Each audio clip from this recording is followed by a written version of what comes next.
We sing the tale of Mar alone. Yo ho, me lads, set sail to brave the curses sevenfold beyond the misty veil. Yo ho ho, beware what lurks below.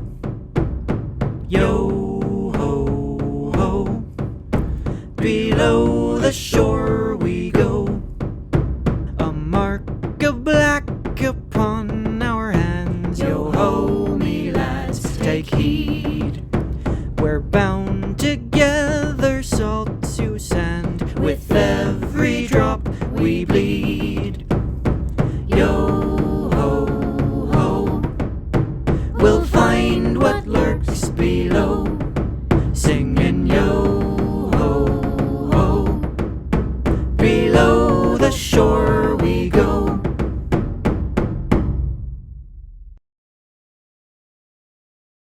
Hello and welcome back to episode 3 of Below the Shoreline. I'm going to be a dungeon master. My name is Eric Monroe Schwan, joined by my beautiful, beautiful cast, starting with John Webb. Hello. We got Sam Rutledge. Hello. And we got Asteria. Hello. And Ian Frost. We are back again, hopping right into that recap. Last time on Below the Shoreline, our adventurers accounted for possibly setting a curse on their island, which has over 100 visitors on it, and realizing that they may be the only ones capable of stopping it. Ruh-roh. A big Sometimes it'd be ruh-roh, like that. dude. Sometimes that's just how it be. Our crew found a cursed door, which they'd initially discovered on a ghost ship, now back on the back beach, with a mysterious inscription written on its face. Heading... that back beach right there. Heading back to the main village, Bene discovered that two of his friends and mentors, Terrell Lightfall and Calamine Desmond, had seemed to settle in for a bit of an entanglement before they were kidnapped.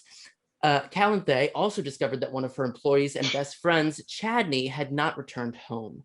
Following a watery trail back to the door once again, they discovered the unconscious body of Qell's friend, an Azahk'Mar warrior and member of the Council of the Coral Keep named Amados, who was severely wounded and laying on the door's surface. He was stabilized by resident good boy Marius and transported back to Guardios. The next day, the crew assembled for a meeting to discuss how they were going to present the news to the town, and Marius was able to bring the whole crew emotionally together over a beautiful breakfast. Leadership of the town called for an emergency meeting in which a full list of those missing was revealed. Captain Yasli Nuzu was unwillingly named interim leader of the town, filling in for her friend Mayor Desmond, and mysterious happenings were reported across the island. A particular worry for that day was that the island's fresh water supply was tainted by the oily sludge that our heroes have been seeing, unfortunately, all over at this point. Our crew was led to the main well within the farming district, which they lowered themselves into, finding beneath the sludge a vast desert scene. Wandering through this interdimensional plane, they fought a few beasts before coming upon a massive temple surrounded by statues, which seemed reminiscent of the visage of the Sea Sun Stones, a fairy circle type thing near the tide pools of their island, which depicts a Triton man. The statues at the temple had the exact same face, but the bodies were distinctly of an Azahk'Mar sea elf. Entering the temple, they fought a blue dragon whose powerful angered lightning strikes had been fusing sand into glass and blocking each source of water they'd seen around the landscape. Defeating the dragon, it tumbled down and broke a sheet of glass that was covering a spring of water, which brought them up, back to the surface, restoring the fresh water supply. Heading back to the tourism district, they saw a commotion on the dock where Sammy Scenewise, the only visitor that was missing on the island, had been thrown onto the dock by Azahk'Mar individuals Treg and Perlice. Apparently, she'd been impersonating an Azahk'Mar and tried to break into the great gates of Guardios, and that is where we are going to pick up. So Perlice has just accused Qell of being responsible for Sammy attempting to break into Guardios, which is unfair. But Yasli, as the current leader of the town, cuts across and says, look, this individual is one of the guests of our island. She looks at Akil for confirmation, and he nods. she continues, so really the responsibility for keeping track of her whereabouts falls to us, and I'm desperately sorry that she overstepped her bounds in that way, and we will do anything to make up for it. While Yazli is sort of doing that, Calanthe is on Sammy like white on rice on a paper plate in a snowstorm, and will grab her by the collar, and lift her like 4 inches off the ground. Whoa! And will be like, you did exactly what I and so many others told you not to do. One of the few things. And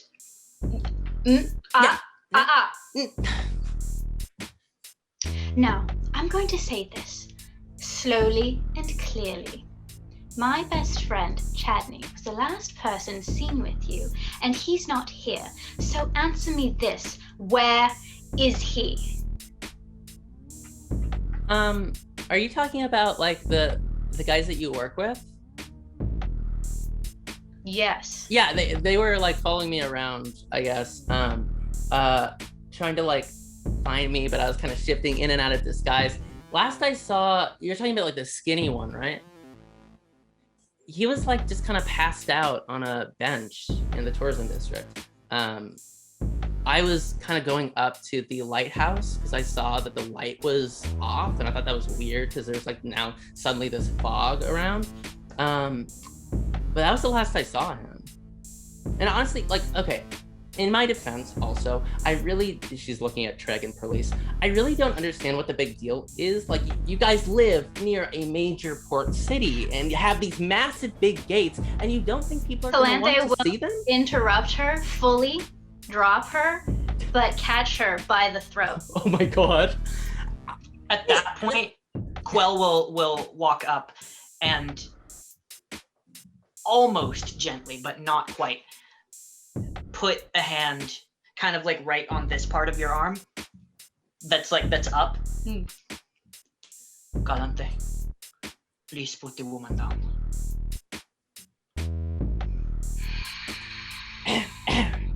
Calanthe will toss her like she's nothing. That is the moneymaker right there, so did not appreciate that. Qell is gonna kneel down to her. Yes?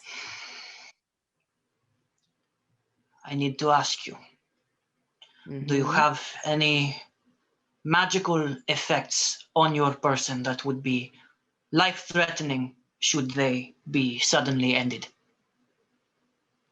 Oh, no. Like, do I have like spells on me that are gonna kill me if they stop, or like items that are harmful? No.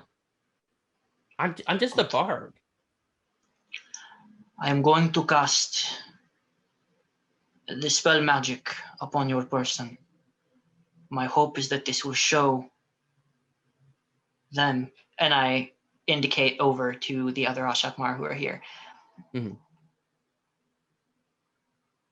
that you are not, shall we say, a greater threat than you actually are. And my hope is that this will prevent their judgment.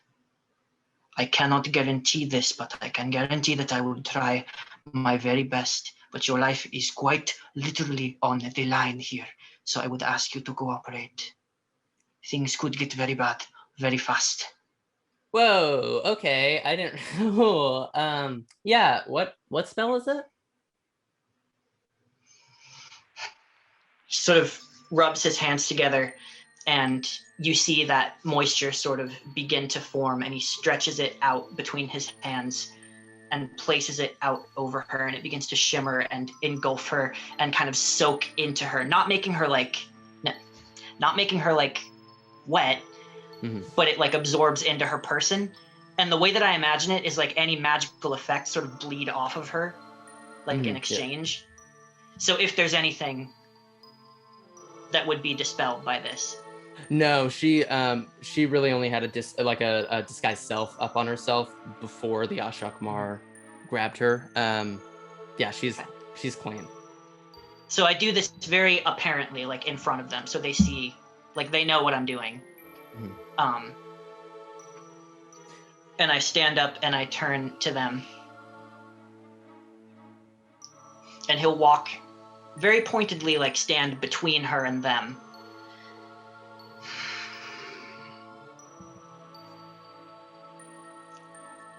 What would you do with this one? Treg and Perlis are angry, but I don't think they've thought that far at this point. They were just infuriated over the fact that someone was trying to break into their home.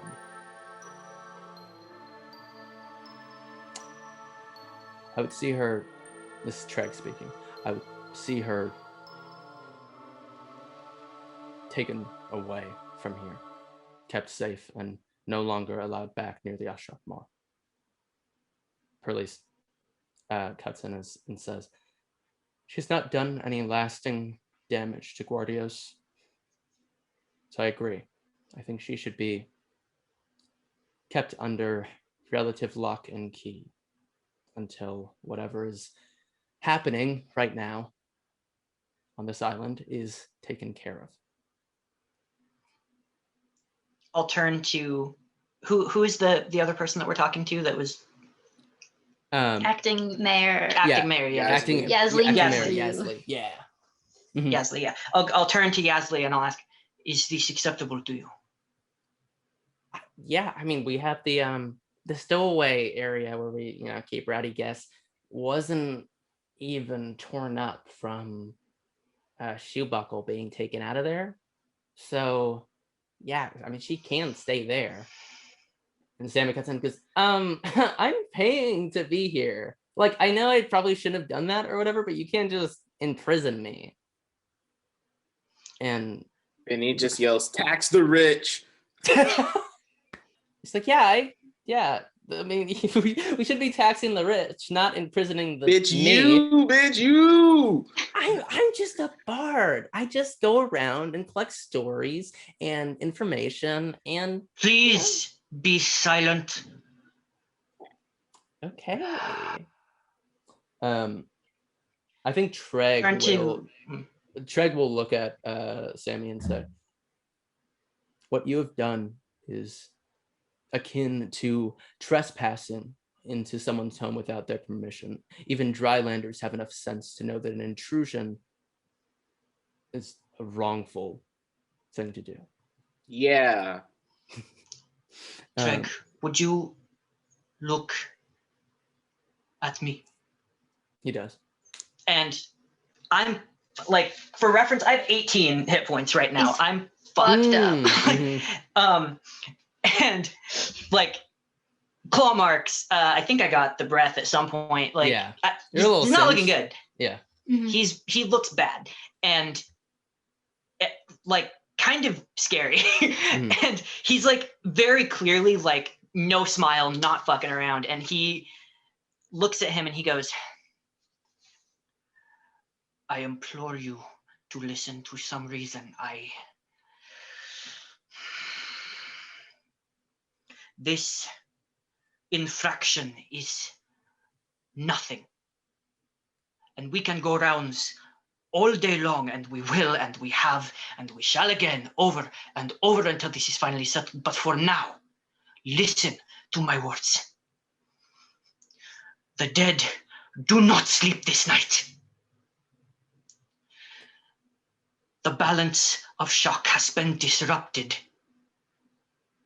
The dead sail the surface while beneath you quabble over the fate of this useless peddler of empty words. And then he'll begin to speak in Azahk. I speak now in our language as a courtesy to you, for what I am about to say you may not want revealed. I have traveled far below the way of things. I have seen another world beneath. I have seen something ancient in stone. A depiction of a being of their legend. Then I turn and I point to the nearest human. Mm-hmm. It'd be me. Yeah.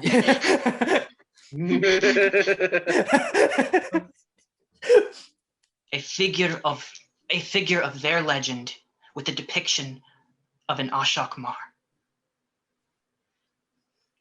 I do not yet know what this means, and I pray that you do not either, because if you have kept this from us, from me,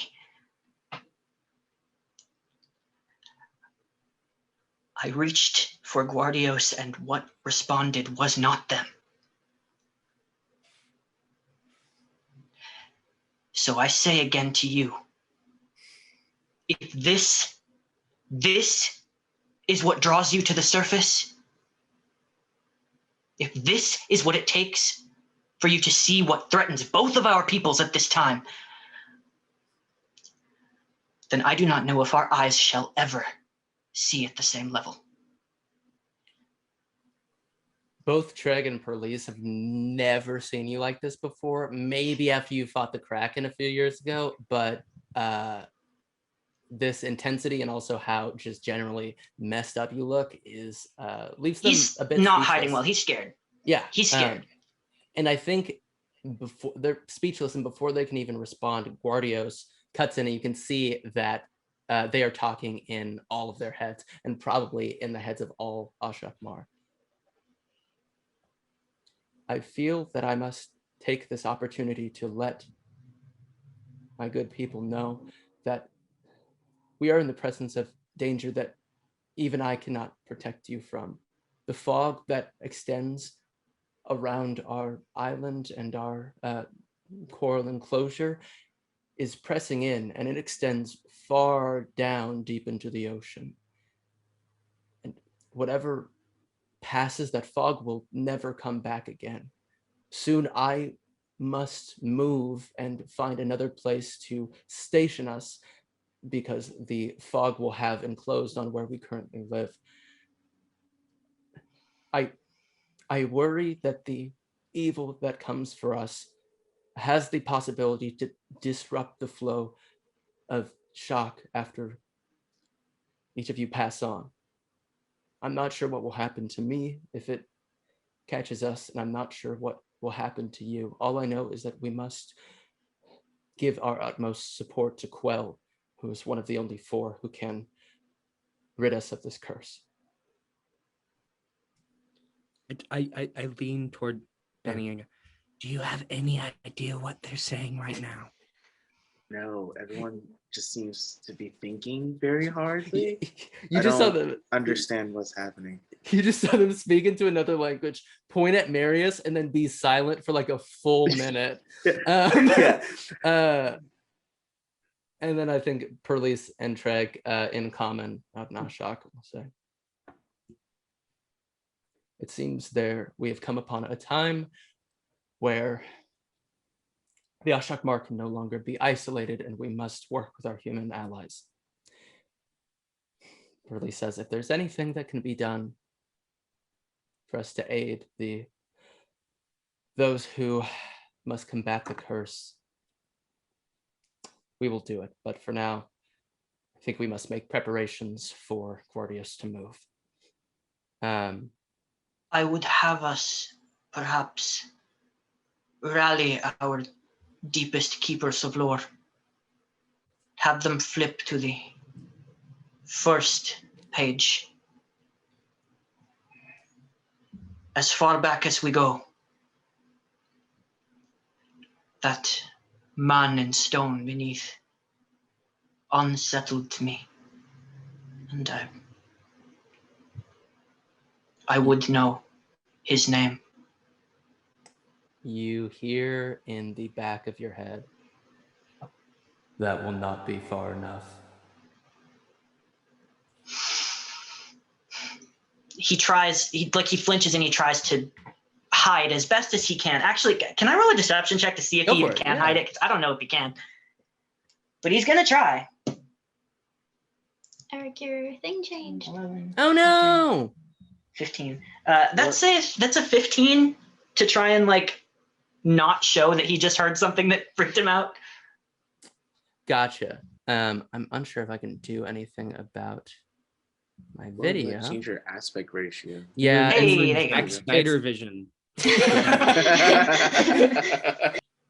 I think you're able to hide it fairly well with a 15. Like, I mean, you look generally jacked up. So I think if there's anything that they're seeing off of you, it's probably being read as pain from the injuries that you have on yourself.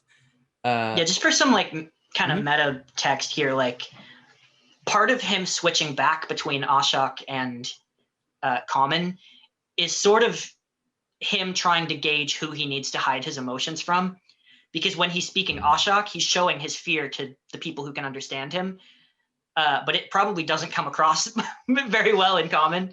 And when he's speaking Common, the people in the Ashok can't tell as well that he's freaked out. If that, I don't know. That's kind of how I picture it. Love it. Yeah. Perlise and Treg go off to prepare Guardios to be moved, which is the first time this has been done in anybody's memory. What are each of you guys doing? Calanthe will squat down before she's taken to the brig and just say, I'll give you just one more chance, just in case. You really don't know where he is, do you? I mean, I saw people put like people in the door. That's probably where he is. Like, okay. You saw people being put in a door and thought, I shouldn't say anything. It just didn't seem like that big of a deal. Like, okay, I mean, it was kind of a big deal, but you're not a big deal. I am inclined to believe her because she seems just so vapid that, but I am going to roll an insight check just to... Go for it. This is a ploy. Can I also roll in? Please, yeah, go for it. That's a 27. Mm-hmm.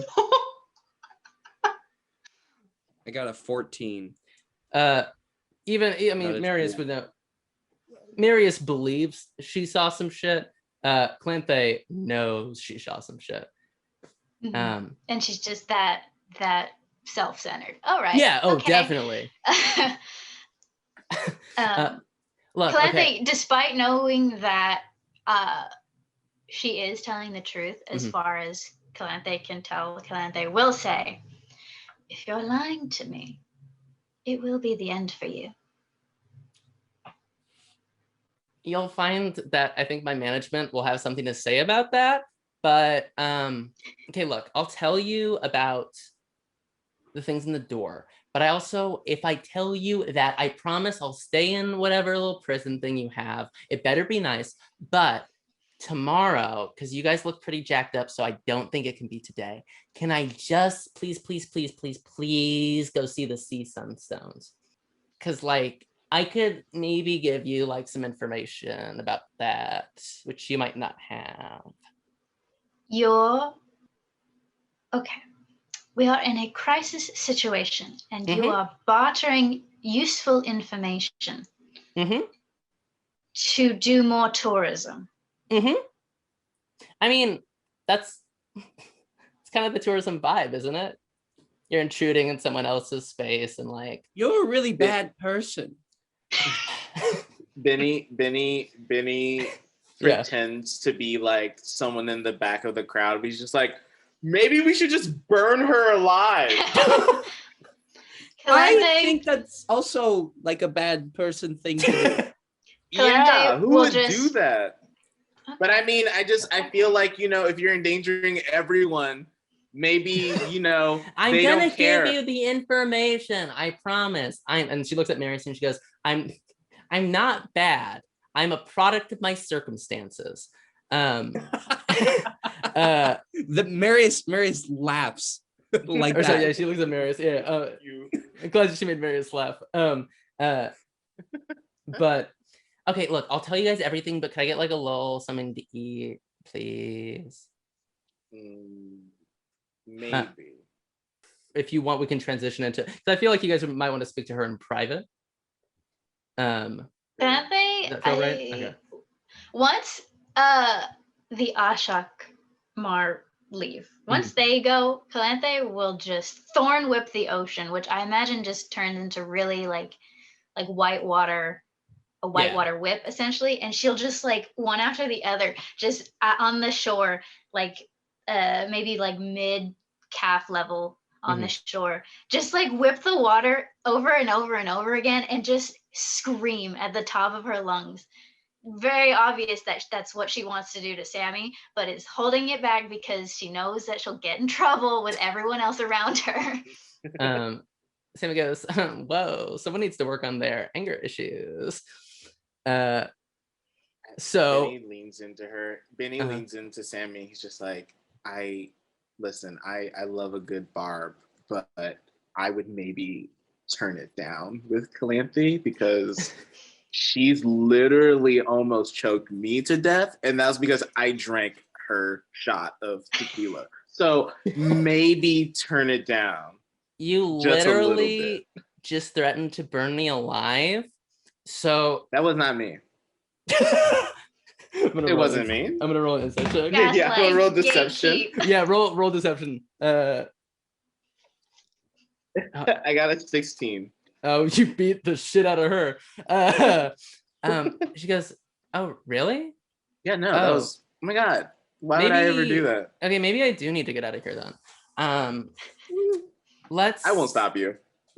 Let's go to the jail thing. You can put me in the cell. If you give me some food, I'll talk to you. And then I just really want to go see the Sea Sunstones tomorrow. I promise it will be worth it for you.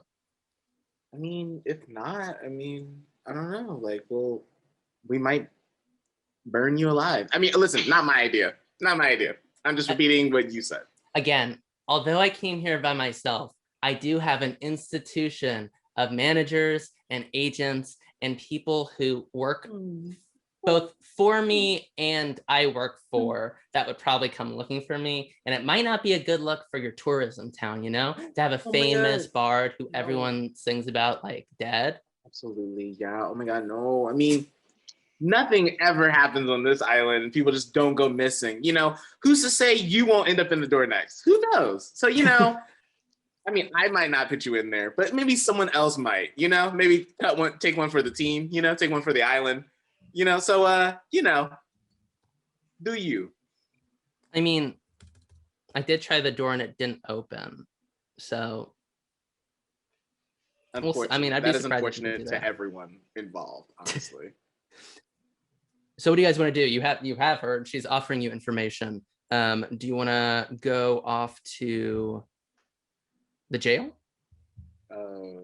Sure. I think we all need like a rest. Yeah, y'all definitely. What time is it in the day? It's about 3 to 4. It's closing in on dinner time. So that would fuck up our sleep schedules if we ever had any. Yeah, I mean, we might say, I hate her so much. Yeah. We should just get it over with, honestly. I still have spell slots left. I can heal people. Can we just take her to the stones now? Yeah, if you want. We could go. Bitch, we're not talking to you. Oh. Okay. I don't want to speak for anyone, but I think Qell might want to take a long rest. I certainly would like to as well. So your concern is appreciated, but I think I can survive a friendly conversation. Oh my God. Calanthe will say, can we just stop being dramatic? And she'll walk up to Qell and like, there are tears. Mm-hmm. And she's wiping them away. And she just sort of like looks at his singed little tentacle jellies and like puts her hands like this. Oh, he'll flinch just a little bit because they're sensitive. May I? And he'll reach up and just sort of try to gently like, please, do not waste your water on me. It's okay. It's literally my job. I understand. Or was. I do. Bene just goes, listen, Qell, I mean, I have a waterbed at home if you want to like, you know, sleep on that. That's perfectly fine. I mean, we don't really use it anymore, but we have it in case you want to take a nap, you know? No, I do think perhaps, at least for the time being, we might consider staying all together for the night. I mean, listen, I have enough space, honestly. Everyone can come in. You can take the water bed. We'll take the others. beds. The non-water beds, you know. Whatever everyone seems fit, you know. Isn't Qell like a spiky dude? Not No, spiky. not spiky. I He mean, just has the Vaporeon ears. He's what I'm got thinking of. sharp teeth. Okay. I started with the idea of sharp canines, but I've kind of come around on the idea that he's probably just got sharp teeth. That all shark around. boy aesthetic. We're here for it. He's got like fins here. Okay. That's and, what I was thinking. And like on the back of his legs, but I don't know that they're like pokey, you know. Sammy's gonna lean into Marius and go, so like, and she points at Calanthe and Qell. And she's, are they like a thing? Like, is that, you know? No, I don't think so. I'm just a child, okay? I haven't really thought about it, honestly. But I don't think so. No. You're cute. I like you. You laughed at my joke. Life is a joke. Fuck. Yeah. Did you say that to her? Yes. She casts hold person on you. Do I have to make a save? I forget. I forgot that I made her a character sheet. Yeah, she's a humanoid that you can see within range. The target must succeed on a wisdom saving throw or be paralyzed. That's great. I'm a fucking samurai who's proficient in wisdom. Good call, Sammy. Oh, her spell save DC is like 14 too. Ooh, bitch. Okay, so that's a 12 plus 6. Oh no. She tries to cast something on you and she goes, "You're not as dumb as you look, huh?" Unfortunately, I can't say the same to you. Oh. She throws her hands up, ready to be led away. Bitch, I will read you, girl. Reading is fundamental. Like no one, like I don't like. Bene looks to her and he's like, listen, I'm all here for a good time, like everyone else, but you're fucking up this island. You don't understand what you have done. It was so disrespectful, you piece of shit. I don't have to like you. Like, I live here. This is my home. You don't fucking live here. You don't come into other people's homes and fuck up shit. So, like, you get to just leave and, like, you don't have to deal with the repercussions of what the fuck you did. So, fuck you. I don't have to like you. Is Bene down hit points? TBH. I think I erased them. You did get hit. I'm You just did get gonna hit a few assume times. you are. Yeah. Yeah, I definitely took. All hit of you got points. hit a few times. Yeah, no. I Yeah. definitely took. I definitely took some hits. My thing was, I think I wrote it like on a separate piece of paper, just because I don't want to keep like erasing on my actual character sheet. Yeah, for sure. I do the same thing. But yeah, I definitely took some. All are a I'm little just bit I'm injured. just gonna I'm gonna assume you are, and Yeah. Calanthe will give you some daps at that, and when she does, she's gonna give you first level cure wounds. Oh, perfect. So that's a 9 for you in the Perfect. imaginary hit point space. Right. So Yasli hears Bene go off and is kind of like from behind Sammy is like nodding and is like, yeah. And then comes up to Sammy, is like, I'm just gonna take you away to the nice little cell we have waiting for you. Unless, did you guys want to go to the Tidepools or the Sea Sunstones today? Like right now? Or do you guys need some time? Okay, perfect. We can talk to her today. Yeah, for sure. We could like blow off some steam and then go and talk to her. Yeah, that sounds great. Yeah, so she's back in the stowaway. Do you guys want to follow her there? Or do you want to do something else while you guys are kind of around. I can give you if you want, I can also give you a picture of kind of what the scene is like as you approach. In terms of the town right now. Qell's gonna short rest like he's just gonna go like lay on the coast and wait for the tide to just sort of like take him. He just floats on his back in the shallows and just like recoups some hit points on his own. I don't want to ruin this, but Calanthe would punch him in the arm and say, "Don't tell me what to do ever again," and heal you a bit. If that's okay with you. Yeah. I mean, I don't think there's anything you can really do about it. Yeah. Be healed. 2 alpha presences working together. It's not good. It's true. Ooh, triple 4s. Dang. 16 for you, my good sir.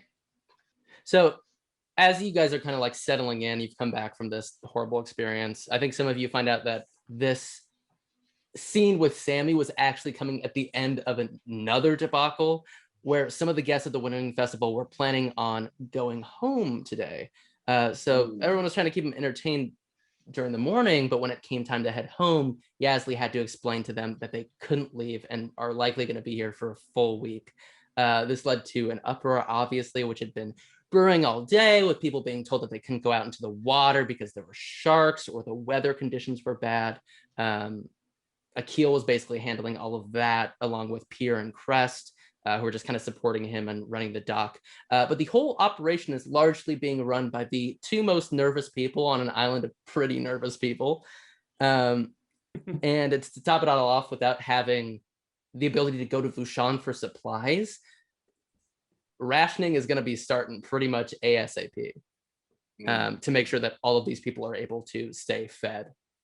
So a little bit of gloom and doom. Not everyone's not vibing as hard as they were yesterday. Anything else that you guys want to do? I'm trying to see if druids create food and water. I think they do. Yeah. Or Goodberry. Welcome to the Goodberry. Home of the Goodberry. May I take your order? I mean, hey, a single Goodberry is How much a whole day's ration. Is it really? Mm-hmm. So, whoa. Yeah. Is Goodberry a cantrip though? Or is it first level? That's a cantrip. I don't have it. That's crazy. Oh wait, no, it's a level 1. I can do it tomorrow. Oh, it is level 1? Yeah. Oh, Type. interesting. Okay. And I think there's actually probably, now that you mentioned it, there's probably other people on this island who have the create food or water spell, but situation is not ideal. What, DM? You didn't think we could get around your plot? You forgot we had magic. I would have gotten away with it too. But Canon doesn't exist in 5th edition, sir.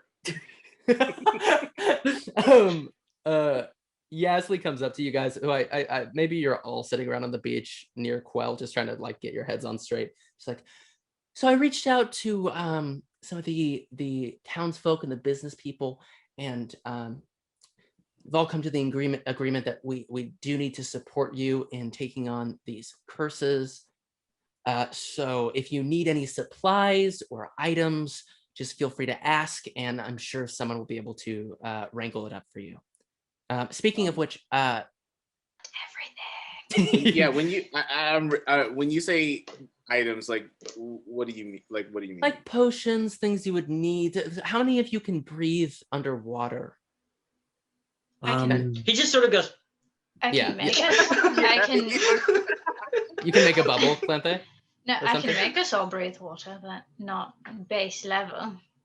Oh, well, then you guys are actually pretty well set, but still, she gestures over, and Flo and Jet Sam, who are these wives who run an antique shop, come over and are like, hey guys, we brought you a little present. Here's some caps of water breathing. I think hands one to Marius. Marius, you can't breathe underwater, right?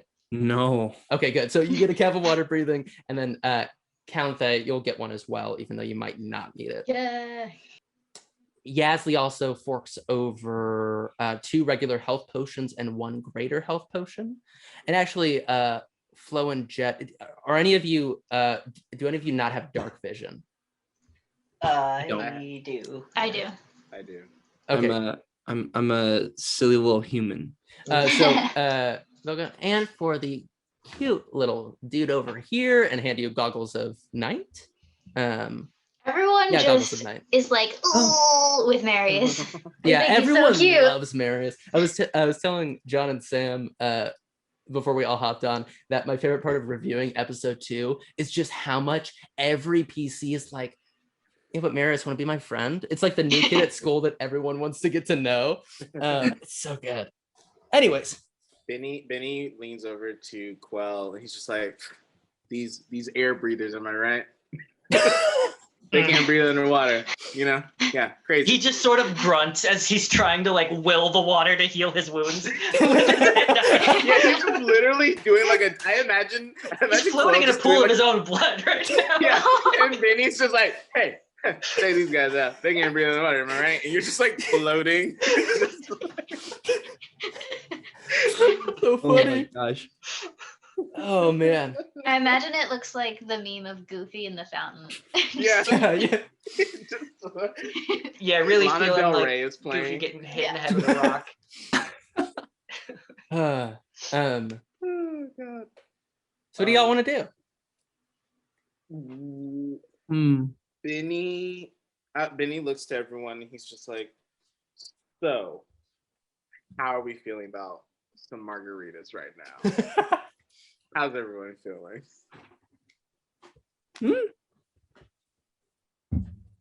Me in real life would kill for a margarita right now.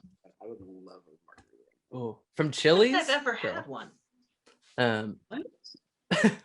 Once we're all vaccinated, Yeah, we're gonna first do a thing on the below docket. Yeah, There below you the go. Shoreline, in person, making margaritas.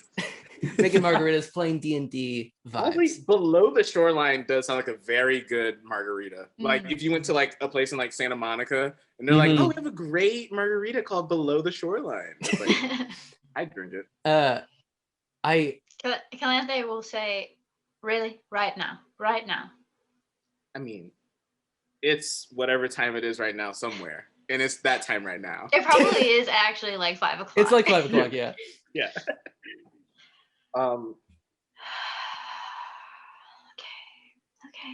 Okay. It'll be good, you know, This just is a what little, I'm living with now. just a little bit. Benny just goes, he goes, he looks to Marius, he goes, what day is it? What day? Do you know what day it is? I would know because I've got keen mind. Hey. It's, if we're using our Earth calendar, it's a Saturday.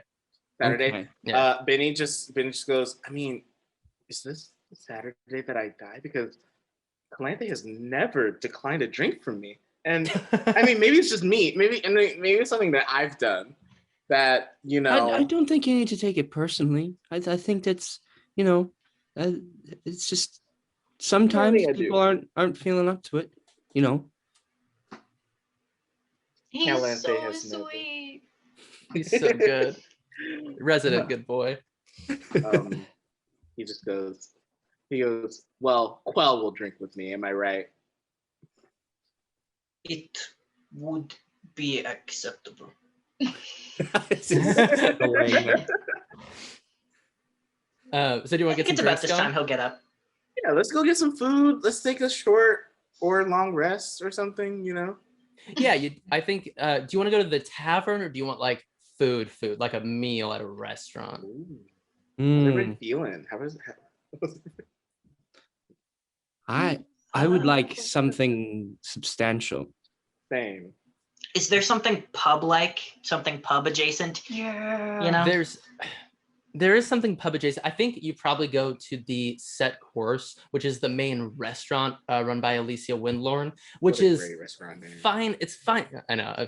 I was coming up with all the nautical puns. So good. It's kind of a fine dining establishment, but there's also like a bar room where you can also sit and eat. That's a little bit more low key. So maybe you guys head over there. Alicia comes by and says, "Hey, if it isn't the heroes of our island." You're the real hero. Heroes. Bene, I love having you in here. Well, soon to be heroes, because you need to get us out of this mess. I have dealt with so many angry customers today, and this smile is fading quickly. What can I get going for you guys? I assume you're looking a little beat up. You need a little bit of food.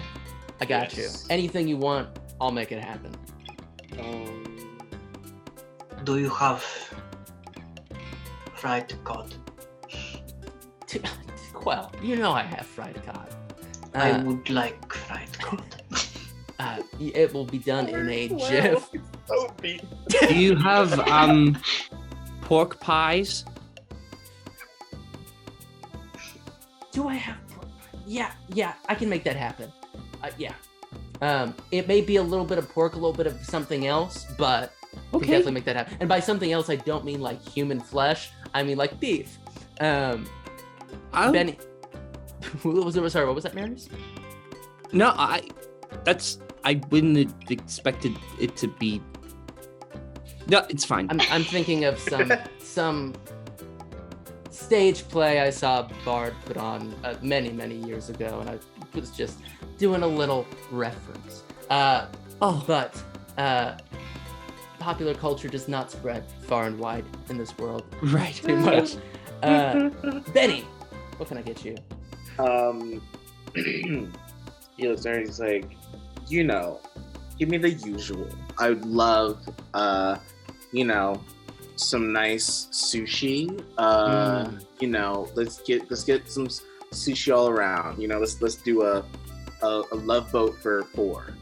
You got it. A love boat for 4. Calanthe, anything for you? I think she orders like a well-balanced, like you can tell that she pays attention to her nutrition. So there are a lot of fruits. Don't want that scurvy. And I think she'll suffice with the sushi. Mainly just like a fruit cup, Gotcha, yeah. Also, audience, welcome to our restaurant simulator. This is officially what this is what TV we show come is here for. turning into. She goes back and very quickly brings out all of your food. It looks delightful. She definitely prepared it herself and put a lot of effort into it.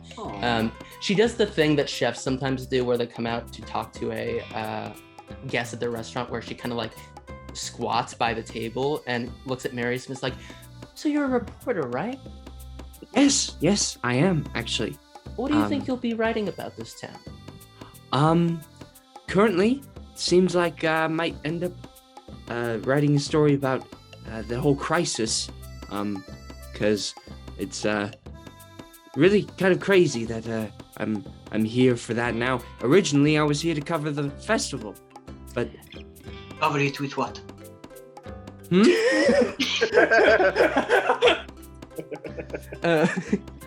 Come again? Never mind. Continue. I just imagine Qell's just like eating, like with what? What are you covering? What are you covering?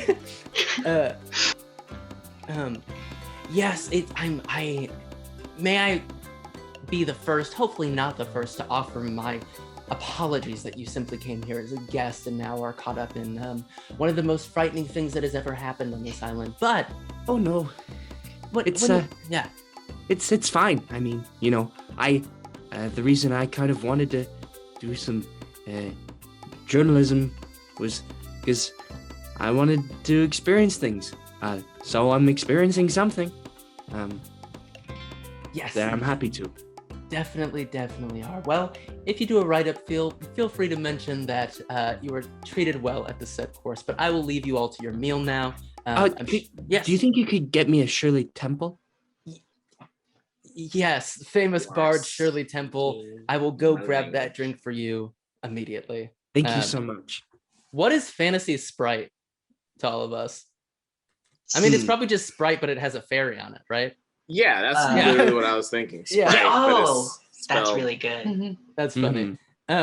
She brings you back a Shirley Temp, gets you guys drinks going. You have a beautiful meal. Do you guys want to talk over your meal? I would ask, is there ever a point when Calanthe goes to the bar?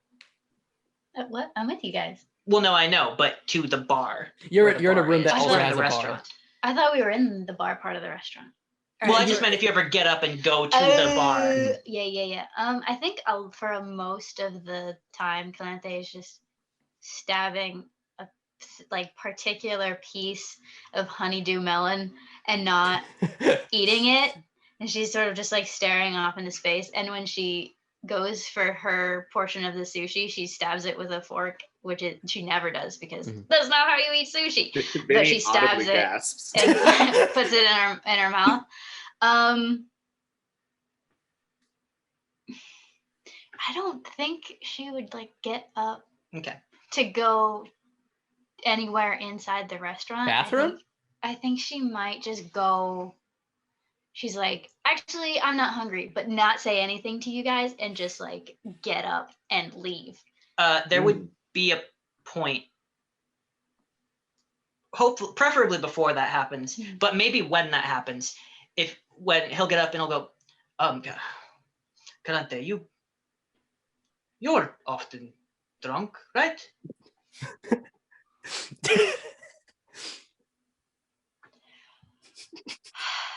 Yes, Qell, I am often drunk. Would you show me which drink is strongest? I think she'll hop up onto the thing of the bar, the bar of the bar,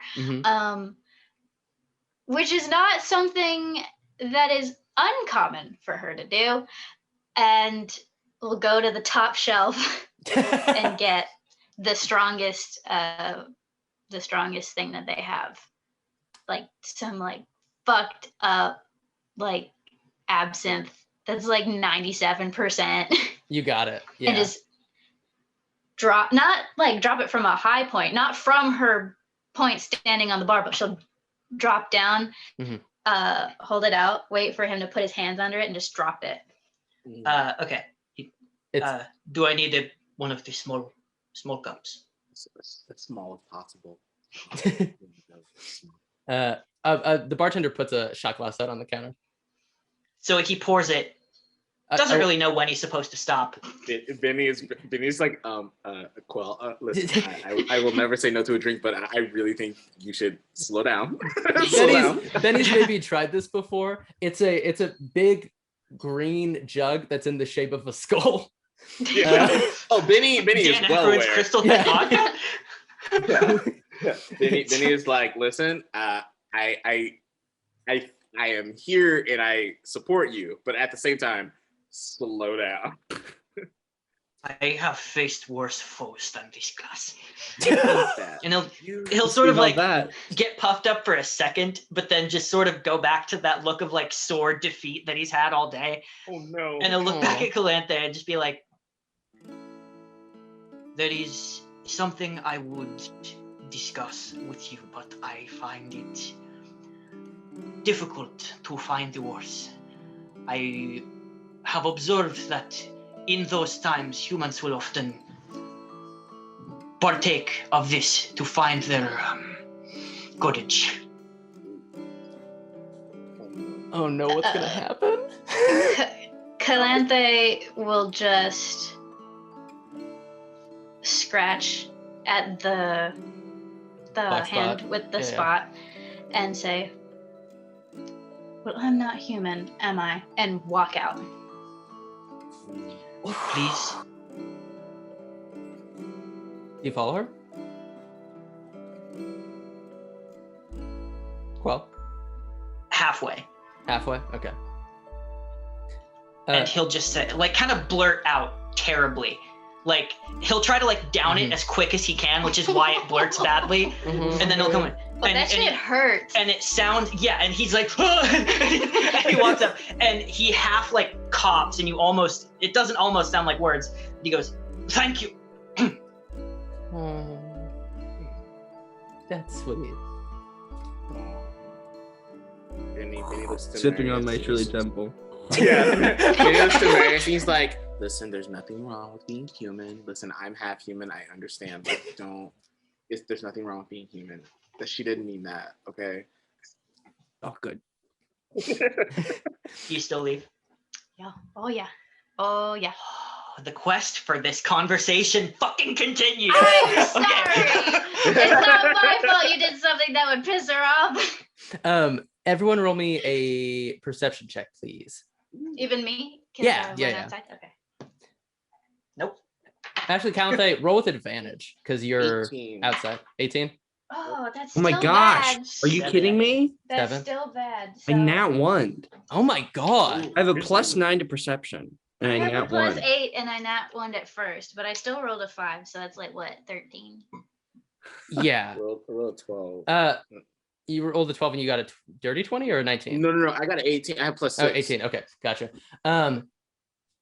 Calanthe, you're rushing back to wherever you're going, and you kind of notice that eyes are on you from the visitors. And Benny, back in the restaurant, you do notice after a minute that like the visitors are eyeing you guys because they know you're important, but they don't understand why. And you know, strange things are going on. So eyes are definitely all on you. Is there anyone in particular who's like, I don't know, someone who's important who's like wanting to talk to us, or is it just the whole restaurant? It's just the whole restaurant is kind of just looking at you. Yeah, you guys are just, you know, you're the center of attention. Things are clearly going on surrounding you guys. But the general public of the visitors is not sure what, and even maybe some of the general public of the island that are like younger, not business owners, are like, this is weird. What the fuck is going on? Do you guys finish up your meal? Sorry, Benny. Yeah. Oh, I was gonna say, well, no, they already left. I mean, you have Bentley, your parent.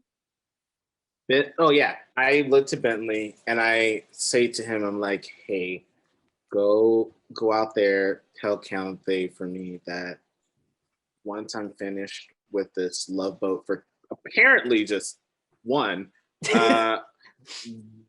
we will go and look for her boy, and we'll find him and everything will be okay. And I give him a little piece of sushi because birds can eat fish, right? Yeah, definitely. They love it. Yeah, I don't know about the rice. I just give him the piece of the sashimi. Nice. Very, very bird cautious. If bird can eat seed, birds should be able to eat rice. They can rice eat would rice. expand? It makes them expand in a weird way. That's at least what I've heard. I'm not an ornithologist. I know so ducks aren't supposed to eat. Maybe that's what I'm thinking. That's of. bread. My family's had a parrot for like 30 years, and I still don't know. Really? What's its name? Sam. Fun. But this Sam is sweet, and the other Sam is not so sweet. Yeah, that's true. That's There's a lot of amazing. Sams in our lives, and all of them are good except that one. That one bird. Just imagining all the Sams in a lineup and you guys going, that one. It's the bad one. It's the The only bird. not human. Yeah. Yeah, the bird. That's amazing. So, Okay. yeah, you send that message off to Calanthe. Yeah, I send that message to Calanthe. Are we? So sorry, I don't remember. no worries. Are we It's gonna all good. go and talk to Sammy? the bard? Yeah. Sammy, or are we gonna? Okay, so are we just gonna head there now? That's seemed like what you guys wanted to do. I think Calanthe would probably want to be there. So maybe you say Bentley to. I am there. Oh, when we you get there. Oh, that's where are you're heading there. to. Okay, gotcha. Gotcha. Perfect. So we'll cut. Do we want to say that you guys start heading over there after you finish up your meal, and we'll cut to Calanthe right now, who's already there. I'll leave a fat check. Nice. Or Yeah. tab. They're not going to tip be for for Alicia. yeah. Oh, yeah. I leave a nice tip and pay for all the food. I was just saying their income is going to be kind of spotty over the next few days as they just try to keep people happy. So that's much appreciated. I don't think we've encountered any gold, but I'll say that Bene has money. Nice. All Yeah. of our money is at home. Yeah. Yeah. We only need maybe 10 gold when we go out. Mhm. Yeah. So we cut over to the stowaway, which is the very nice little back shack where rowdy visitors are kept away from the general population to kind of cool down. Sammy is just chilling in her cell, eating a really nice meal that was probably brought by Yasley. There's a guard just kind of at a desk reading. Greets you as you come in. Hey, Calanthe. You here to see Charles. Charles nods and says, Yasley said that a couple of you were going to come see this one. Are you just the scouting party, as it were? As it were. All right. So do you want to be in the cell or out? Oh, for her safety, definitely out. Gotcha. Okay. No worries. So Sammy goes, you love to keep a lady waiting, don't you? I can't say I disapprove. I get against the wall, just sort of lean, cool guy lean, and say, you're a bard. Tell me a tale. Well, once upon a time, I was really drunk, and I saw at the one of the topmost parts of this island that the lighthouse wasn't working. And I was like, that's weird, because now there's suddenly this really dense fog surrounding everywhere. Like, shouldn't that be on now? So I went up there. Calanthe will bang on the bars and make them rattle. So I went up there, saw that the light was being obscured by something, was like, but then I looked down, and directly below was the back beach, which I saw two people fighting over this like open door that was on the ground. I thought that was weird, because like, who puts a door around the beach?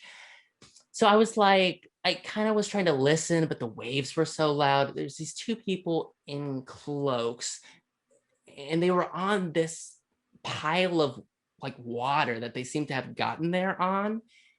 And I saw one person who seemed to be unconscious just kind of be lowered into the door. And then the two people who were still out there started like fighting. And one of them was trying to force the other down into the door. But then the person who's getting forced down was trying to stop the other person, but then over the shoulder, they pointed at something in the water.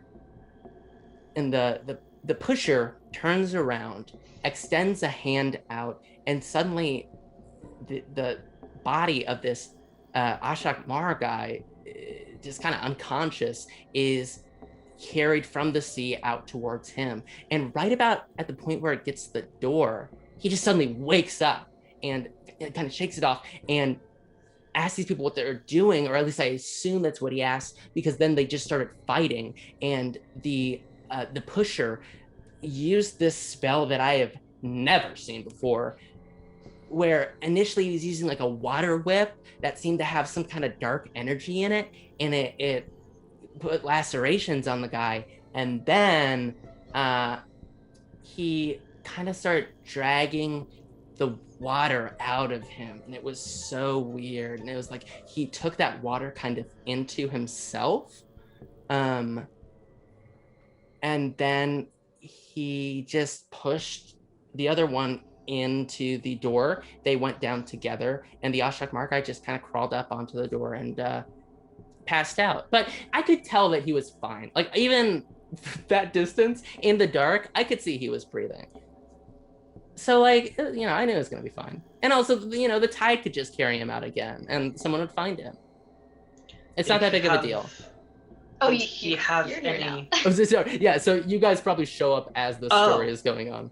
Yeah. Sorry, I misunderstood. I thought we were all being told the story. Oh no, it's all good. Calanthe just went first, so right. She's getting the main exposition. Mm-hmm. But I'm sure she'll repeat all this to you guys, or Sammy will. Calanthe will say, I believe you, but you're a shit bard. I asked for a tale. And then probably you guys come in. Yeah. I make music, not prose. I don't know who the fuck you are. So she repeats that same thing to all of you guys. Do you have any questions for her? You didn't think to maybe help? Call for help? I don't live here. And like everyone was asleep anyway. Like what am I gonna go back to the town and like wake someone up? It was after a massive party. Okay, well, I wasn't thinking straight because I was drunk. So yes, that's what it was. Did the Azahk'Mar have any distinguishing features that you can remember? He was pretty hot. Like he was muscly. And then he passed out on the door, and I would say that was the most distinguishing feature about him. He had like a spear that he fought with. How long were these on him? The what? How long were these on him? Oh, these? How long are Amados's tendrils? He's contemporary with me, so they'd be a little shoulder length or just past. They're kind of like yours. Because mine are about here. Yeah. They're kind of like yours. Like he looked like he is about the same age as you, I would say. Is it reasonable at this point that I know that she's talking about him? Yeah, definitely. That was who you found on the door, so. Oh, she's telling us the story of what happened to him. Okay. Yeah. Okay. Right. Well, that confirms.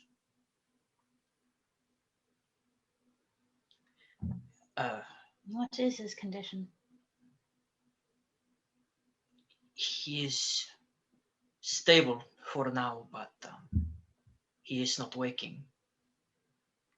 Alive, but he sleeps. Does the way she described the inning of his life essence or whatever, does that spell? Can I make a check to see if I know or have heard of anything like that? You've traveled a lot, so definitely. Would you prefer like do either Arcana it's or all bad for me. History, I think it would. Arcana? What did you say, John? I would do history or yeah, I was gonna say Arcana. history as well. It would definitely be actually history or Arcana. Y'all, I have a +1, so I was scared, but I rolled a nat 20, so it's fine. Hey! Okay, on a nat 20, that's you get something good then. It's unlike magic you've ever seen anyone else use, or at least it's described in a way that's unlike magic that you've seen anyone else use. And usually when you see magic like that, it's being bestowed by a god or some sort of supernatural being. But it's not like vampiric touch or bestow curse or anything necrotic. Thinking back to the poem that's on the door, you may think that he was, if there's life force being drained out of these people that are below that need to be saved, you think this person was probably trying to get a little bit of that life force to see if it could work. But then the combat with Amados was kind of too much. Like it was too much of a risk to bring him below because they didn't know if he would wake up again. Right. So they just left him. So it is, at least in terms of the energy used, it is not really of anything a mortal could achieve to do. No, not on their own. Definitely not on their own. So we're gonna go see the Sea Sunstones tomorrow, right? Once you guys are like less fucked up. Can I make whatever you want to make, you check can make it. Yeah, go for it. To see if it rings any bells for me. You definitely can. That would be excellent. I'll let you roll that. Do you want to even? I mean, 24 is massive. Do you want to roll with advantage since you've literally grew up in a temple your whole life? I mean, I did. I rolled it twice, perfect. And the other one was a nat 1. Okay, so 24. 24. So you know that Teramatrianism is broadly the religion that this continent subscribes to. Teramatrianism, Kamino as a whole, is kind of a Teramatrian state. But regionally, there are smaller gods or smaller deities that people believe in and sometimes worship, and those can sometimes act as like can sometimes create pacts with individuals, adventurers, whatever, what have you. But those are generally not necrotic or dark in any way. Even if it's a dark god, the powers that are given to them are not able to curse people. Mm-hmm. You know that gods are most powerful when they're being actively worshipped, and also when there is art being produced around them or culture being produced around them, meaning like prayers, statues, what have you. You think this person probably made a pact with a god, but you're unsure what type of god could give him that power. Right. But you know that there have been gods who have been, there are names associated with gods that don't exist anymore, and there are no kind of productions of what they may look like. And you know that those gods are kind of weaker. Mm-hmm. Or if they're not, or even if there are pieces of art created around them, if they're not being worshipped, that also makes them weaker. So it's kind of this whole thing. You truly do have to be an acolyte and follow a god for that god to be present in your life and also present in the world. Mm-hmm. And you want to go to the stones because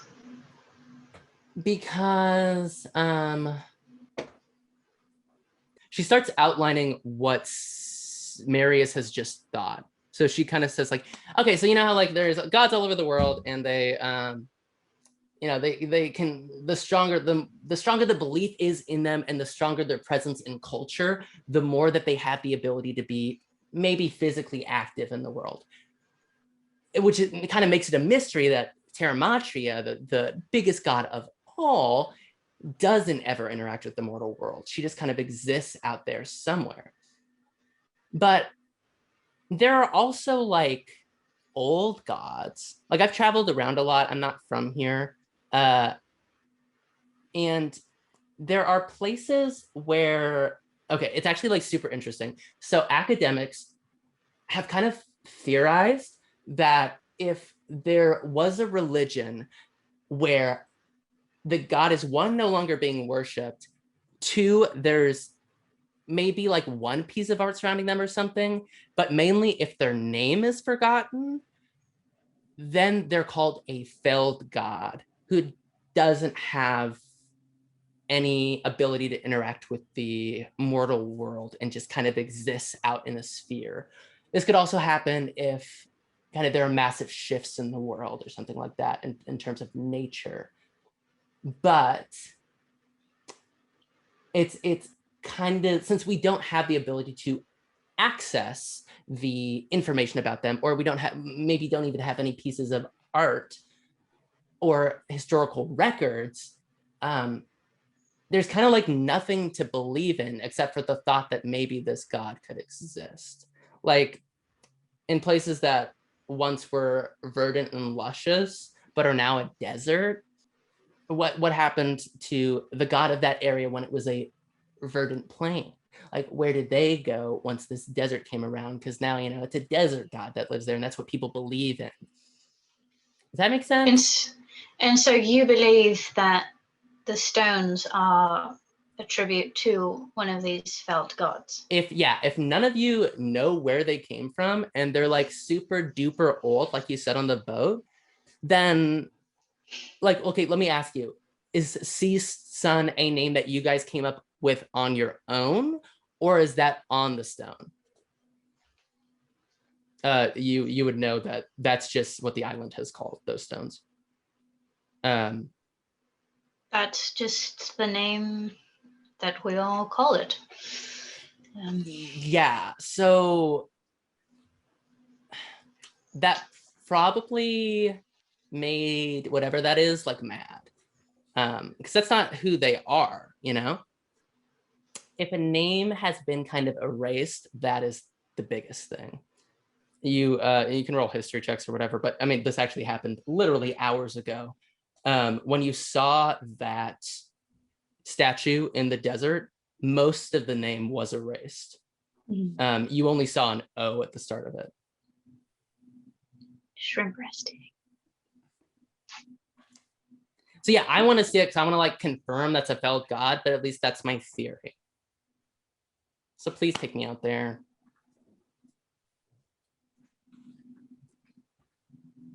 Is there anything else I can How do you know do you're for not today? gonna fuck with it? I tell stories. Like I'm not gonna do anything to it. I just like collecting history and stories and things to write about. The same way Inspiration. you wouldn't, the same way you didn't want to go to the Azahk'Mar's home, the same way you weren't gonna do that. Okay, look, I mean, am just of the philosophy that if you're living near Port City, if you're living around all these people, while isolationism is definitely a way to go, and I get that, but like completely cutting your culture off from other people, not letting people get an inside look at what you cherish and what is important to you, that feels weird to me. And I get that it was disrespectful. I know that I get that Gordios is like a religious figure as well as a literal place. I'm always looking for a muse. And maybe that's wrong, but it is it wrong. leads me People's cultures aren't your muse. That's their culture. And also, I need to let you know you don't live here. So whatever people, if those are the rules, my dude, chill the fuck out. She is partially correct. The Azahk'Mar, their isolation is, in my opinion, harmful to everyone. However,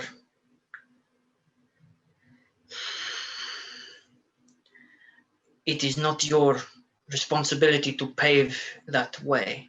It falls on others, and until that time comes, sometimes you must put aside such things and do what is requested of you. I get that. Yeah. All I can say is my bad. I'm sorry. I'm in jail now, so I hate her so much. You should know you are quite fortunate that this is the worst of your punishment. The council, well, perhaps it's best you never know. I mean, think of it this way. There's 4 of us and only 1 of her. If she does try to do some stupid shit tomorrow, I mean, I'll just crush her windpipe. I'm cool with that. The situation that you've gotten yourself into, frankly. that's fair. As long as I get to see the stones, it's fine. And she'll turn to Qell and say, I am sorry for overstepping my bounds. Like, sometimes I just get a little too excited and I don't think through what I am doing or saying. And that's on me. So I'm sorry for what I did. And I if I get a chance to apologize to your family community, I will. Well, I am just as incapable of being representative of all of those like me as you are of yours. Let us leave it there. That's fair. So I'll, if you need me, you know where to find me. We won't need you. She's kind of into Benny because he's being so straight up mean to her. So she looks at I don't think he's being Marius. mean. I mean, not mean, being honest. Being honest, period. Benny is just like, Benny like speaking facts. Yeah, Benny just leans into her and he's like, you see, what the great thing about me is I'm not a government official. I'm not a fucking mayor. I'm a person and I can do whatever the fuck I want. And when you fuck up my good times, you're my problem. So fuck you. You piece of shit. I don't like you. That's hot. Unfortunately, you are not. So deal with it. She sighs and turns around. Yeah, she perceived it as Benny being angry, but Benny was just actually speaking facts. Yeah, so you've gotten some info from her. What do you guys want to do? Leave. Leave. Yeah. Leave. That long rest. Long rest. It is time for over. that. Sleep over. Hell yeah. Do you guys want to all sleep over at Benny's? Yeah, if you want. Yeah. Sleep at the house. Okay. But they will look for Chadney again. And because people are awake, she'll ask people if they've seen him or if they know where he is. Is it clear that you're doing that? Yeah. Could I maybe... Okay. Mm-hmm. How hard are you to find while you're doing this? I mean, Calanthe is like, once again, just going top to bottom, but this time she has more time because it's not so late in the night. So she's taking the time to talk to people. And she finds Kyleson, I think, and recruits him to look also. Yeah, you got it. I'll go. You can roll an investigation check if you want. Can I get Bradley to also help with the search? Definitely. Bentley, sorry. Yeah, no Bentley worries. Bradley. I just want to make sure I knew who you're talking about. Bentley, yes, my parrot. 15. 15. Okay. I rolled a 19 survival check to try and track where Calanthe went. So okay. I think I realized too late that there's a whole search that's begun. Gotcha. If Benny gives, I'm trying to think of how this sentence needs to be formed. If Benny gives Bentley to Calanthe to help in the search, he will audience, I am so sorry if we are appropriating parrots and giving them things that they cannot do, but we'll say that it can sense. It's I'm fantasy. giving him just owl stats. Like owl that's stats, what yeah. I'm gonna do. He's gonna have owl stats, you know? He kind of sense, meaning like smell sense,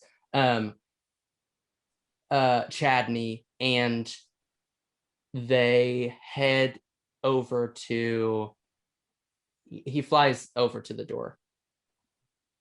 Yeah. And like owls have advantage on wisdom, which is perception checks that rely on sight and hearing. So, you know. From what you saw last night when you were investigating, as well as what Sammy has told you, it seems as if these people were being levitated here. Like they were unconscious and being carried over the field. You saw little treads of where their feet might have hit the ground while they were being carried. The scent of Chadney goes back to the door.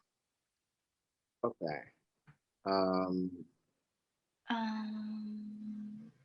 Have you ever been in so much pure shock and agony that nothing happens? You just sort of sink to the ground with like just like, I can't believe it look on your face. Yeah, definitely. She does that and puts her hands on the door and is like kneeling at the door with just this 1,000-yard stare into the Ooh. sand. Is that where I would find you? Maybe. Ooh. Because there would be a point where, okay, he'll get there and he'll see that. Forgive my intrusion. I could not catch you all sooner. I just wanted to put forward. I have thought about it, and I may have potentially a faster way to locate your missing friend.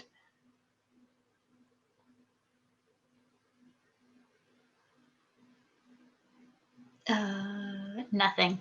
Just nothing. I do not blame you if this is not agreeable to you. If it were my brother missing, I would surely be doing the same as you now. But there is a spell. It is in the more difficult range of my capabilities, but assuming he is on this plane of existence, I may be able to search for him with eyes beyond my own. I will be at the house should you wish to try it.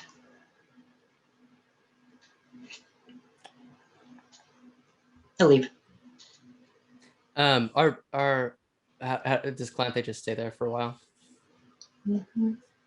Bene and Marius, what are you guys up to? Making margaritas. Yeah. Those I mean, Ritas. we have like the music is bumping. We're having a good old time. The total dissonance of this whole game. It's a hard cut. The hardest cut from just despair, and then we're just like, woo! And we're just like making margaritas. What is this, a Marvel movie? That's good. Yeah, it's great. After a while, let's see who comes up to your door. Ba-ba-ba-ba.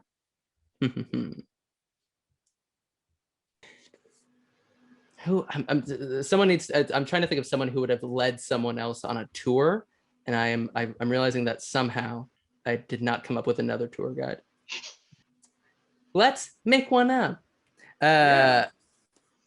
There is a person comes to your door and knock, knock, knock. Bene opens the door. You see a young hold on, let me look up D&D races. You see a young dwarf, and It's fun. they are wearing a nice little vest with a t-shirt under it, some cargo shorts, and you know them to be named Helen Go. Helen Go. All right. Yeah. Helen Go. Helen, go. Helen Go. Helen Go.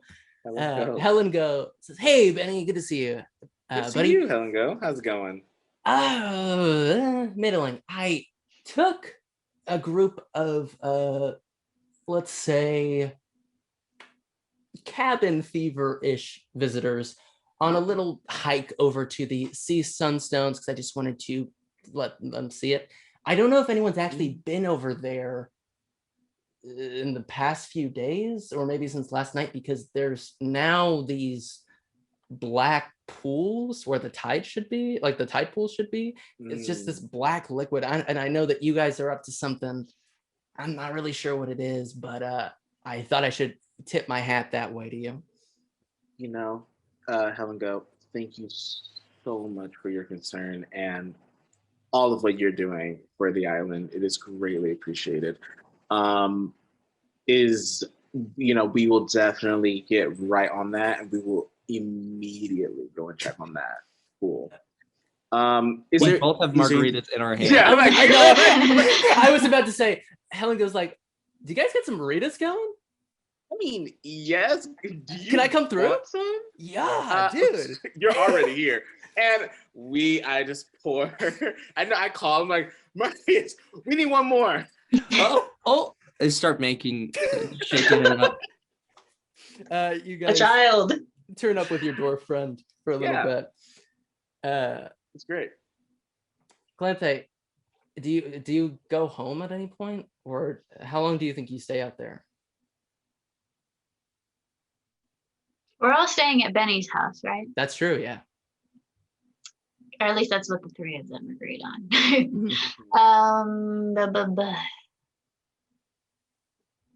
I think Calanthe will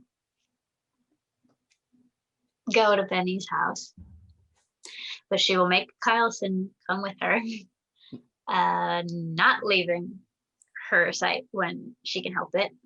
And I assume Qell is already there. Yeah, he's in his room with the door cracked but not closed. Is that Calanthe. Benny's? At Benny's. This is the one with the water bed. Okay, got it. Water Perfect. bed. And I think Qell just hears Calanthe's feet go by, Mhm. and she takes the next room available. I think Kyleson, he can get his own room. She doesn't need him to sleep with her. Mhm. I think Benny's got she the wouldn't rooms. want. Yeah, Yeah, Benny. there's so many rooms in this mansion. Yeah. But yeah, she shows up. She's there, but she doesn't stay and interact with anyone yet. Gotcha. So from the other, like, Qell, from your bedroom where you're just hanging out, you can probably hear Helen go talking about the black sludge, so you also know that is there. Okay. So I think you guys just maybe rest and recuperate after an absolutely gangbusters 24 hours. No kidding. 48 Yeah. maybe. What do you Glass cannon, glass cannon. What do you guys think you dream about as you sleep? That's a great question.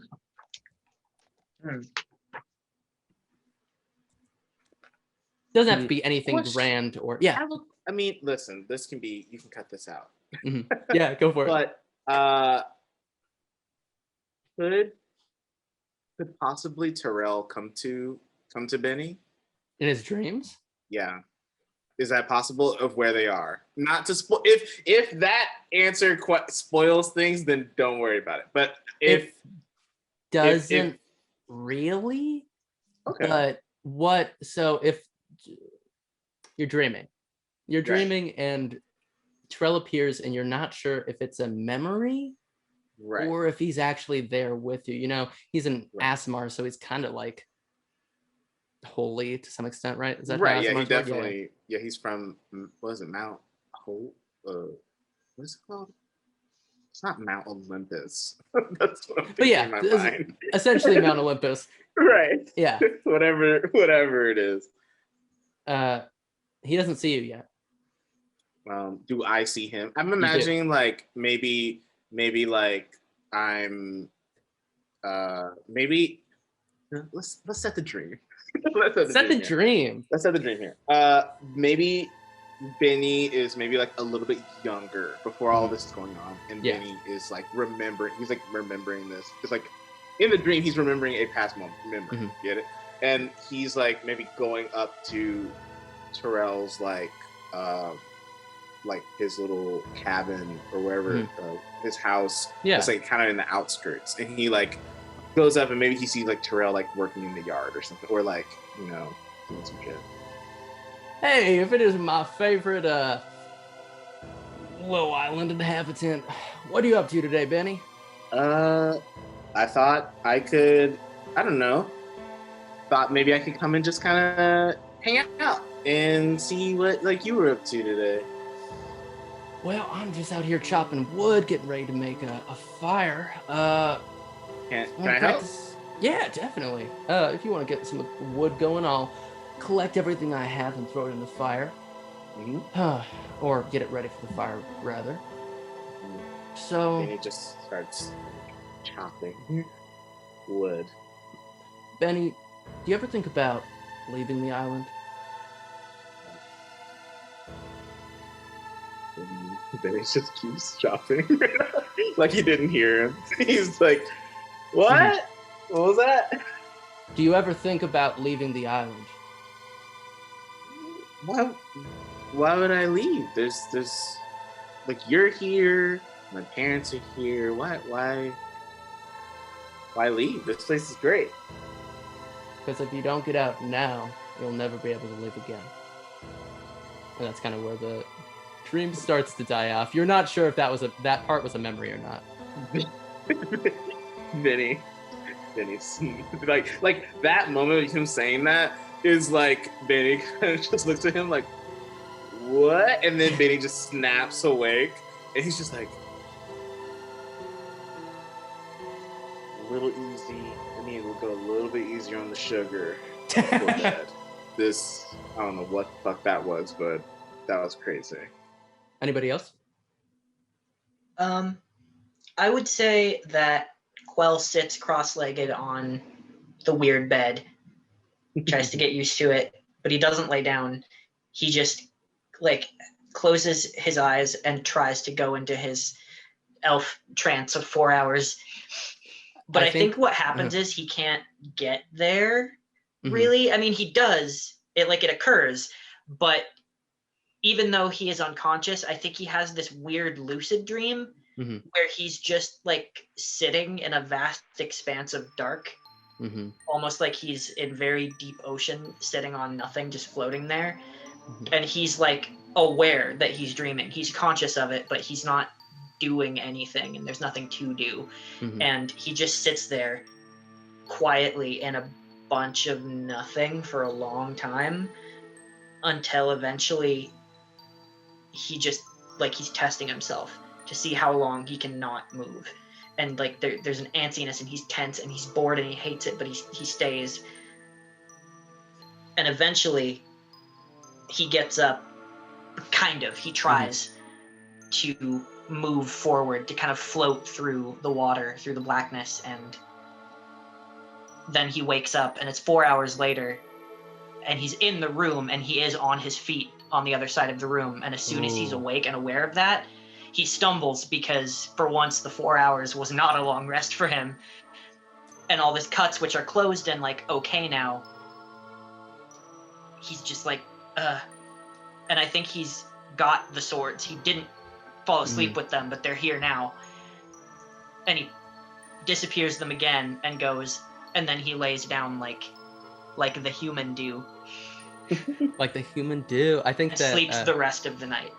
As you sleep like the human do, I think Guardia, sensing your agitation, kind of sings you a lullaby in the back of your head. That's nice. Calanthe or Marius, do you think you guys dream anything? I have a very uncomfortable dream about Sammy C-Wise. You can. That I tried to block out. Oh no. Oh no. No. I love that for Marius. What race is Sammy again? She's a satyr. Satyr. She's a satyr who is the walking personification of cultural tourism. Calanthe. Calanthe does not dream Okay. at all. Sounds good. And when she gets the long rest mechanically, but when she wakes up, it's like, oh, I slept too much. Oh, Yeah. I'm out of it. Oh no, kind of thing. Love that.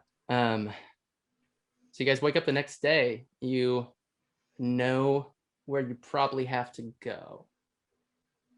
Bene looks at everyone. He's like, do we have to go and get hurt? Can we just go ourselves? Like, I just feel like somehow she's gonna mess it up. That's fair. He looks to Marius. He's like, right? Like, it's like she's like gross, honestly. Right. Yes. Maybe I'm not the person to ask. Just the Qell Calanthe comes down last. Yeah, Calanthe. There's a reason why Calanthe keeps coming down last. Yes, I want there's to know two what that reasons, actually. is. Do you want to do the scene of that right now, or do you want to wait till a later episode? Well, the meta knowledge, Mm-hmm. which I guess someone would have to like come and see her and for the second thing. Gotcha. Okay. I don't know if there's anyone who would be like, hey, Calanthe, we're gonna Knock, go, you Yeah. know. So this is definitely abnormal behavior for her. I would say Bene would recognize that, like, it's like, okay, like Calanthe's been like off, you know, since everything's kind of started happening. Do you want to go check on her? And yeah, Bene like just like gently like knocks on the door. There's no response. It's like Bene's like, who stayed in this room? Bene like knocks again, but it's one of those like knocks where someone knocks and opens the door at the same time, which kind of defeats the whole fucking point. so he like knocks and opens the door at the same time. He's like, "Hey, are you in here?" I think there's a window that is in this room, and you say Calanthe with her shirt like tucked into where her like belt sash thing is, but it's not on. It's like flopped down, kind of like a jacket you tie around. And you see her from the back, and she has her hands on the windowsill. She's sort of hunched over, and on her back, I don't know if you've seen this before, but you see very big, very long in an X-shaped pattern on her back, gnarly looking scars that are like this thick, that just go like this way and that way. Damn. And then you see that half of her head is put into the usual braids that she has, and the other half is free. And she turns her head to look at you, like over her shoulder, and she doesn't have her eye patch on, so her scar is fully in view too. And when she does, her hair sort of shimmers and lags with like it's underwater. Not quite much to the point where they're like Hecate from First City, where it's just like going like this with every little movement, but just ever so slightly, it'll like turn and lag with her. Revealing her scarred eye. And she just looks at you and waits a couple beats and turns back and then starts to do the next braid down. Bene's just like, listen, girl, you can wear your hair down, you know, like hopefully you don't feel the need to hide them curls, you know what I mean? Is this a joke to you? No, I'm just saying you can be yourself. You don't have to like, you know, hide or do anything, you know. It's like, just be you. And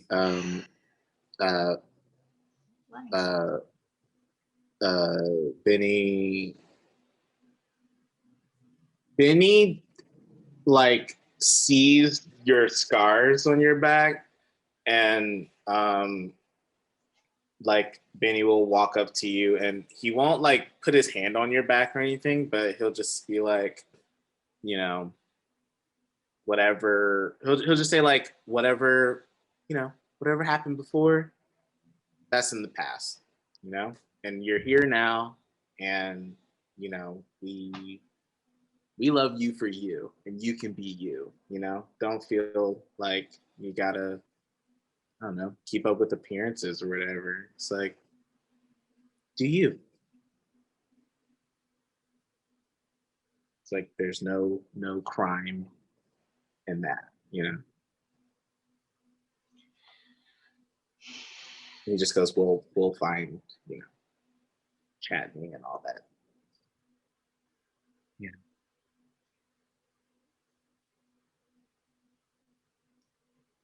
It's not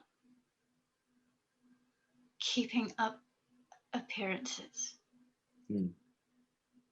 I have a responsibility to those two. That's what this means. She'll point to the scars on her back. Right. And I know that some people use humor to mask their uncomfortable feelings about whatever situation they're in. But I really need you to tone it down because it feels like one of the two most important things in the world to me has been taken away, and you're not taking it seriously, and you're my friend. And I need you to be there for me too. So no, I won't drink with you. And no, I won't have a party right now. Not until he's okay. We'll find him. And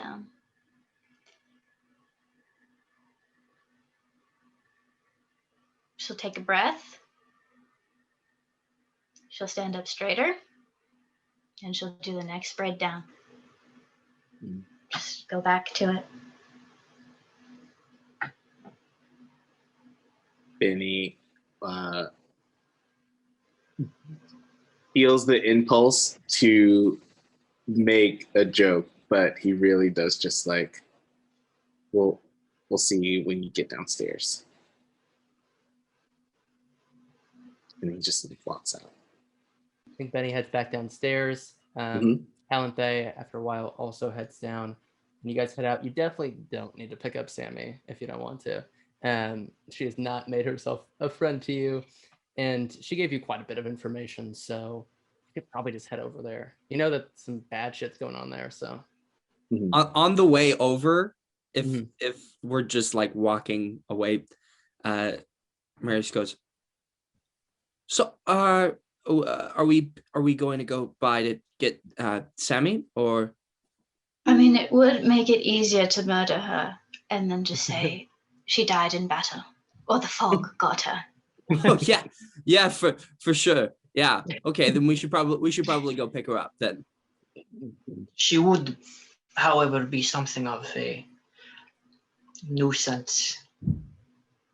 Though it does not sound like protecting her is the number one priority, however. No. She may interfere as a civilian. Right. Yeah. No, for sure. Is Marius acting weird? Are you acting weird?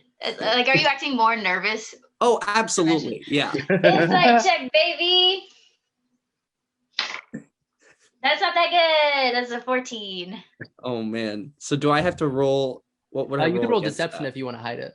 Yeah. Or you could sure. also just I can never find deception for some reason. There you go. I got an 18. Damn. Ooh. Yeah. Ooh. So. I don't know shit. I just think he's being weird. You're in a weird situation. There's a lot of stuff going on. Mary is asking about a plan that you had already put in place. It's not that weird. It's a very Marius thing to do. But do you guys head over there? Yeah.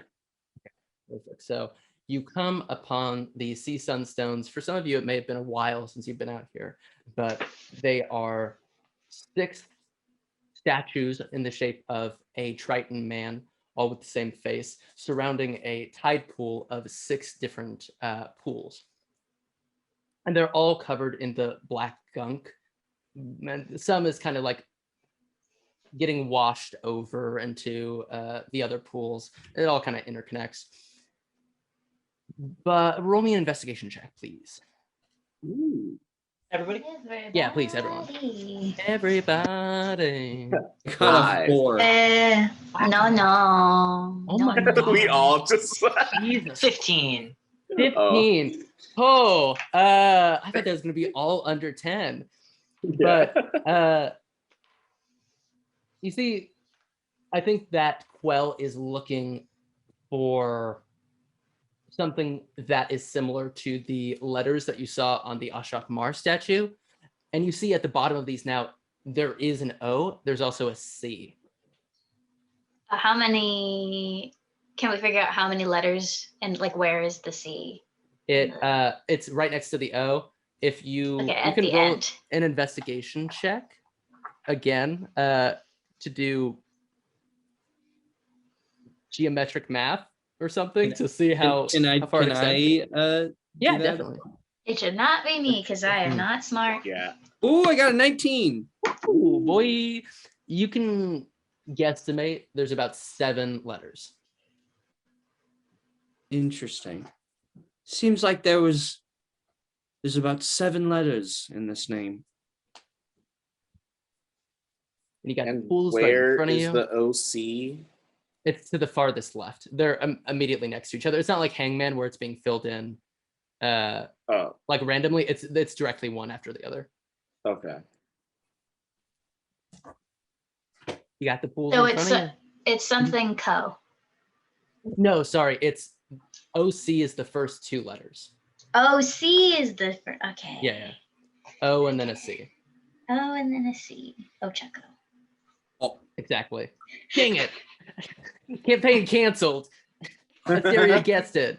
But yeah, you got the pools in front of you. You remember from last time, kind of had to like submerge yourselves to get in.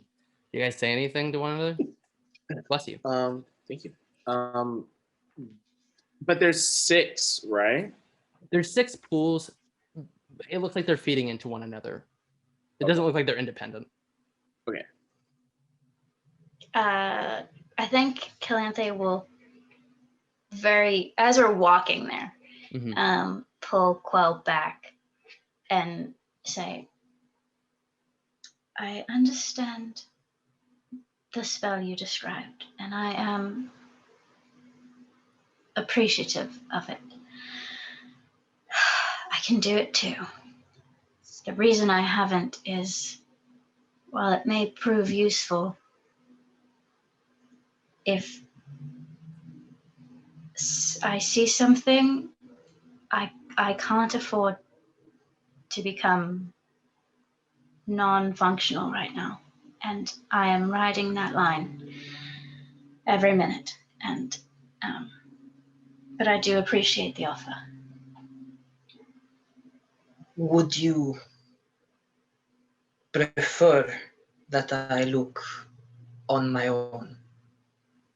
I do not wish to pry, but if his location is the same as the others who are taking it, would fall upon me to find them to the best of my ability, and that would be the best of my ability.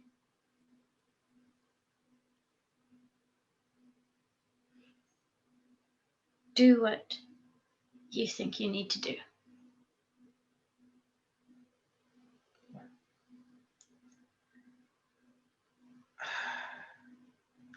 And you'll notice that there are no more ye's. There are no more, there's no more pirate vernacular. And you can tell that Calanthe is picking her words very carefully with each word that's said. And that's probably why she's not just talking anymore. Fun time is over. Real lifetime is now. I do not believe that to do what is right is to seek some reward when a life is saved. This is not the way that I wish to follow. However, in my culture, when a life is saved, it is custom for that debt to be repaid with perfect candor. It is the deepest thing that we of the deep have to offer, our perfect truth.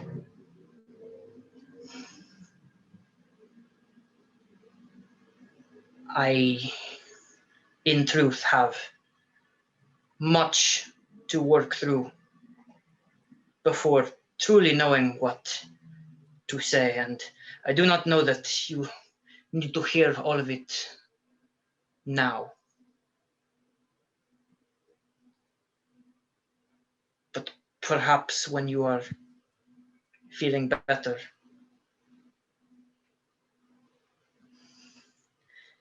I can help you to understand why I must do what I must do, and perhaps then I can better understand why you must do things the way that you do. I'm not sure if you heard, but I do thank you for what you have done with your power.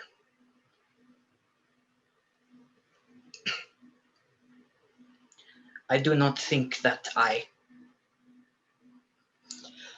do not believe that I alone can face this.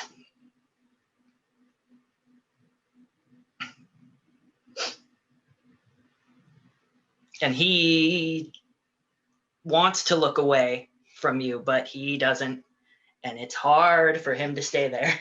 Yeah. I think this Calanthe respond. Calanthe will think just. this-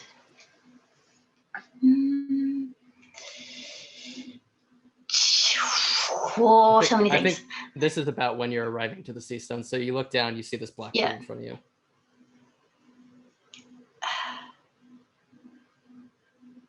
Calanthe will just put a hand where the straps cross and say, no, in the bag. Oh. Not on the titties, in the Okay. bag. And just say nothing. She won't say anything, but there is sort of like an acknowledgement. Yeah, an appreciative look and an acknowledgement about that she took what he just said to heart. For sure.